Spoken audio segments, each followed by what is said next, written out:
નમસ્કાર મિત્રો, મારું નામ છે ડૉક્ટર રોહન વક્તા, એક ઓર્થોપેડિક સર્જન અને દૂરબીનથી ઓપરેશન કરવાનો નિષ્ણાત છું અમદાવાદ, ગુજરાતથી. આ વિડીયોમાં આપણે વાત કરીશું કે ઘૂંટણમાં કયા કારણોથી પાણી ભરાય છે. તો સૌથી પહેલું કારણ છે કે ઘૂંટણનો ઘસારો. મોટી ઉંમરે જો ઘૂંટણમાં ઘસારો થાય, હાડકાં ઘસાવા લાગે તો ઘસારાના કારણે ઘૂંટણમાં પાણી ભરાતું હોય છે. જેમ કે આપણા ઘરમાં કોઈ વસ્તુ ઘસાય તો આપણે જેને ઓઇલિંગનું કામ કરીએ છીએ ચિકાશ માટે, એમ આપણું શરીર બી અગર કોઈ વસ્તુ ઘસાતી હોય તો એના લુબ્રિકેશન માટે ત્યાં વધારે પાણી પેદા કરે છે, જેને ઘૂંટણનો પાણીનો ભરાવો કહેવામાં આવે છે. બીજા નંબરનું કારણ છે કે ઘૂંટણમાં કોઈ ઈજા થયેલી હોય, જેમ કે ઘૂંટણની ગાદી ફાટી ગઈ હોય, લિગામેન્ટમાં ઈજા થયેલી હોય, તો એના કારણે ગાદી ફાટવાના કારણે બે હાડકાં વચ્ચે ઘર્ષણ થાય છે અને ધીરે ધીરે પાણી ભરાવા લાગે છે. ત્રીજા નંબરનું કારણ છે કે ઘૂંટણમાં સંધિવાની અસર થવી.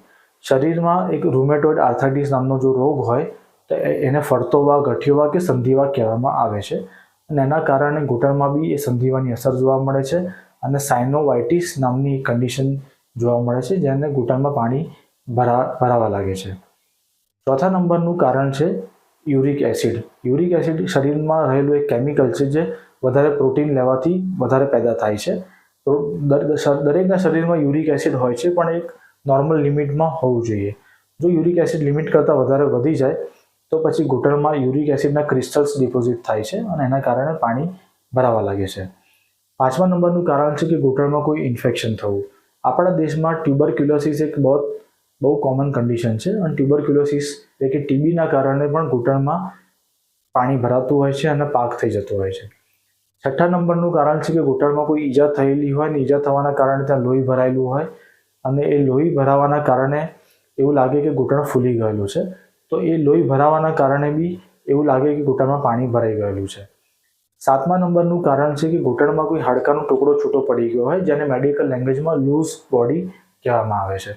હાડકાનો ટુકડો કેમ છૂટો પડે? તો ઈજા થવાના કારણે બે હાડકાં અથડાવાથી ટુકડો છૂટો પડી શકે, કે પછી ઘસારાના કારણે જે વધારાનું હાડકું હોય, જેને ઓસ્ટિયોફાઇટ્સ કહેવાય છે, એ પણ છૂટા પડી થવાથી અંદર પાણી ભરાઈ શકે છે.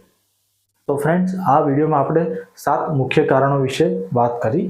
આ સિવાય પણ તમને કોઈ ક્વેશ્ચન હોય, ડાઉટ હોય તો તમે લખીને નીચે મૂકી શકો છો. નીચે વોટ્સએપ નંબર છે, એમાં પણ આપ પૂછી શકો છો. જો આ વિડીયો તમને પસંદ આવ્યો હોય તો લાઇક કરો, શેર કરો અને અમારા ચેનલને સબસ્ક્રાઈબ કરો. ધન્યવાદ.